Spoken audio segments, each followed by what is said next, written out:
கந்தர் அலங்காரம் பாடல் 43. இந்த பாடலின் சிறப்பு என்னவென்றால், அருணகிரிநாதர் தான் பாபியாக இருந்தும் பாவச்செயல் செய்பவனாக இருந்தும் செய்தவனாக இருந்தும் முருகன் பாரபட்சமில்லாமல் தன்மீது கருணை கொண்டு தன்னை அருணகிரிநாதரை முருகபிரானை வணங்கும்படியாகிய புண்ணியத்தையும் அனுகிரகித்துள்ளான். அதாவது முருகன் யாருக்கு தான் அனுகிரகம் செய்ய வேண்டும் என்று விரும்புகிறானோ அவர்களையே தன்னை வணங்கும்படி செய்கிறான் என்பது போல் கூறுகிறார். பாடல்.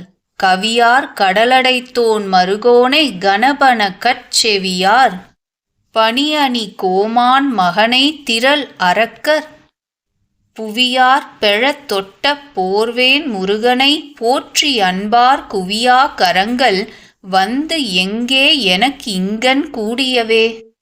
பதவுரை.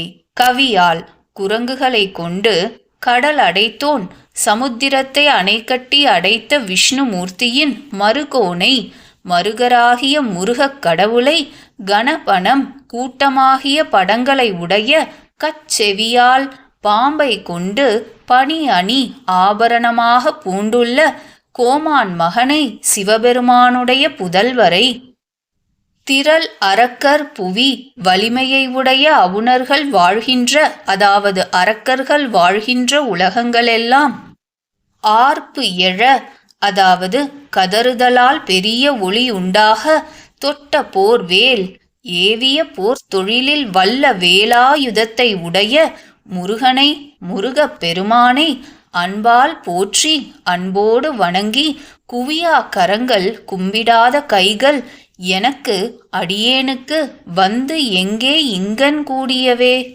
எவ்விதம் வந்து இங்கு சேர்ந்தன? விரிவுரை. கவியார் கடலடைத்தோன் மருகோனை திருமால் ராவண வதம் செய்தற் பொருட்டு ஸ்ரீராமாவதாரம் செய்தனர். சீதாதேவியை ராவணன் கவர்ந்தேக சுக்ரீவனை துணையாக கொண்டு வானரங்களை திரட்டி அக்குரங்கு சேனைகளால் மலைகளை கொணரச் செய்து தேன் கடலில் அணை கட்டினர். கடலை தடுத்தோன் மருகராகிய முருகர் பிறவிக் கடலுக்கும் ஓர் அணை செய்து இனி பிறவாது தடுப்பர். இறந்து பிறந்துழலும் ஏழை மடநெஞ்சே பிறந்துழலா பெற்றி பெறலாம் சிறந்து கருத மலை யாதே நற்கார மலை பெற்ற மருத மலை வேலவனை வாழ்த்து. கணபன கச்செவியார் பணி அணிவார். கணம் கூட்டம், பணம் பாம்பின் படம், கச்செவி பாம்பு. பாம்புக்கு காது கிடையாது, கண்ணே செவியாக நின்று கேட்டல் தொழிலைச் செய்யும். அத்தகைய பாம்புகளை திருவாபரணமாக சிவபிரான் தரித்தனர். காரணம் வருமாறு. தாருகவனத்து இருடிகள் கண்மமே பலனை தரும் பலனை தருதற்கு வேறு கடவுள் வேண்டா என்ற கொள்கையுடன் சிவ பக்தியின்றி வாளா கிடந்தனர். அவரவர்கள் செய்யும் புண்ணிய பாவங்கட்கு தக்க பலன் அப்பிறப்பிலும் மறுபிறப்பிலும் வருமாயினும் வினை ஜடமாகலின் தானே வந்து பொருந்தாது. அவ்வினையை காலமறிந்து உயிர்கள் புசிக்க செய்தற்கு இறைவர் ஒருவர் அவசியம் வேண்டும்.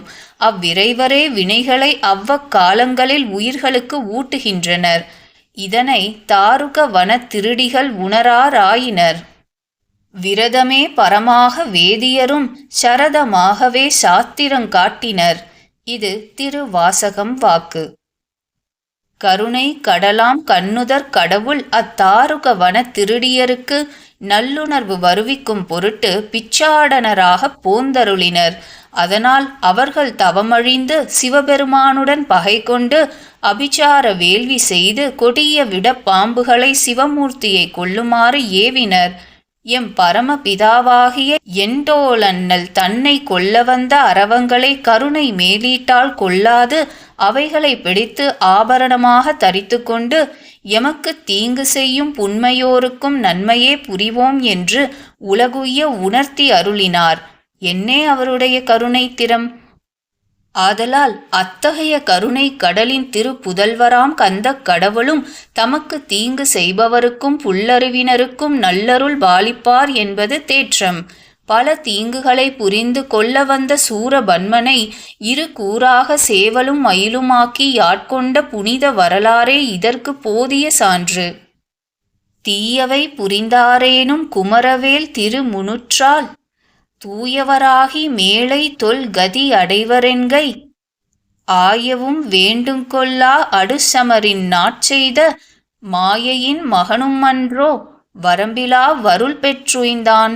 கந்த புராணத்தின் வாக்கு. வேன் முருகனை, அதாவது வேற்படையை உடைய முருகக் கடவுள் வேல் எல்லாவற்றையும் வெல்வது.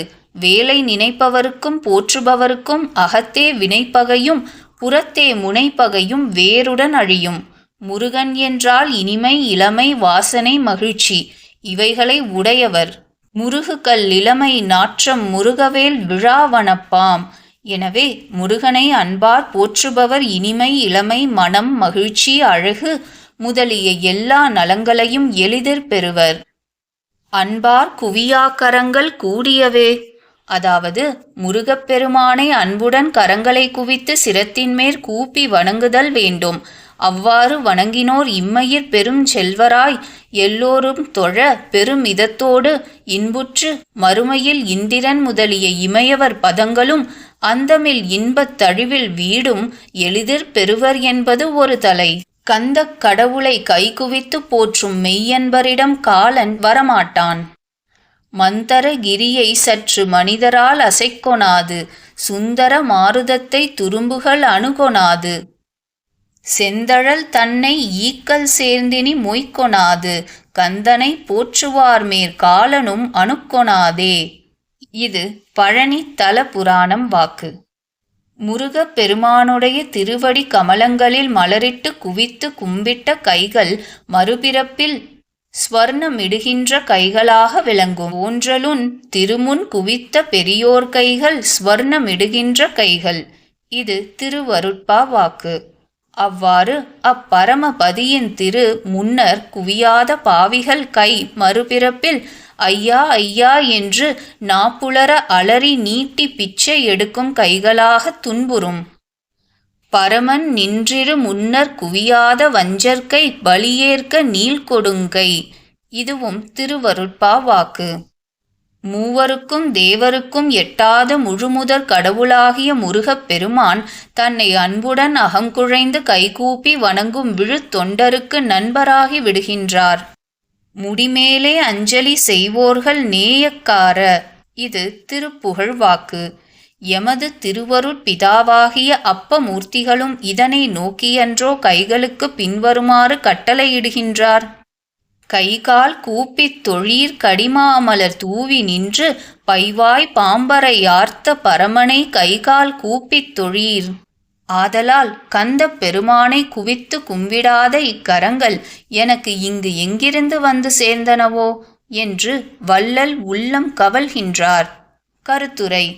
திருமால் மருகரே, சிவகுமாரரே, அசுரகுல காலரே, முருகரே, தேவரீரை தொழாத இக்கரங்கள் அடியேனுக்கு எவ்வாறோ வந்து சேர்ந்தன.